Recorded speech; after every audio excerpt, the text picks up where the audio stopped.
नमस्कार, सुगरण सुरेखा या किचनमध्ये आपलं स्वागत आहे.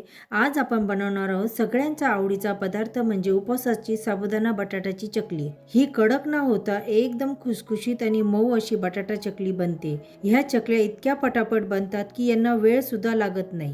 तर साबुदाणा बटाटा चकली बनवण्यासाठी इथे मी पाव किलो साबुदाणा रात्रभर भिजवून घेतलेला आहे. साबुदाणा असा मऊसूत भिजला गेला पाहिजे आणि इथे 1 किलो बॉईल बटाटा घेतला आहे. बटाट्याचे प्रमाण हे साबुदाण्यापेक्षा दुप्पट पाहिजे, म्हणजे पाव किलो साबुदाणा तर 1 किलो बटाटा घेतला आहे. तर हे बटाटे आपण किसणीच्या मदतीने किसून घेऊया. इथे बटाटे किसून झालेले आहे. आता गॅसवर एका पातेल्यात 1 ग्लास पाणी टाकायचे, त्यात 1 चमचा तेल टाकायचे. लक्षात घ्या, पाणी मापानुसार घ्यायचे. नंतर पाणी गरम झाल्यावर त्यात साबुदाणा टाकायचा. सारखे चमच्याने फिरवत राहायचे. साबुदाणा थोडासा घट्ट व्हायला आला की त्यात किसलेला बटाटा टाकायचा आणि साबुदाणा आणि बटाटा चांगले मिक्स करत राहायचे.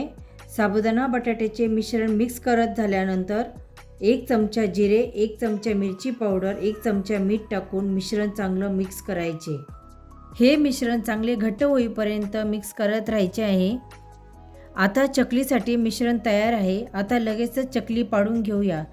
एका चकलीच्या सोऱ्यामध्ये थोडे मिश्रण टाकून चकल्या पाडून घेऊया. बघू शकता कशा पटापट चकल्या पाडता येत आहे. ह्या चकल्या तळल्यानंतर खूप खुसखुशीत होतात, तर अजिबात कडक होत नाही. हे बघा, अशा चकल्या तयार झाल्या आहे. ह्या चकल्या 2 ते 3 दिवस मी उन्हात वाळून घेतल्या आहे. ह्या आता तळून घेऊया. बघा कशी तळल्यानंतर खुसखुशीत झाली आहे. व्हिडिओ शेवटपर्यंत बघण्यासाठी धन्यवाद.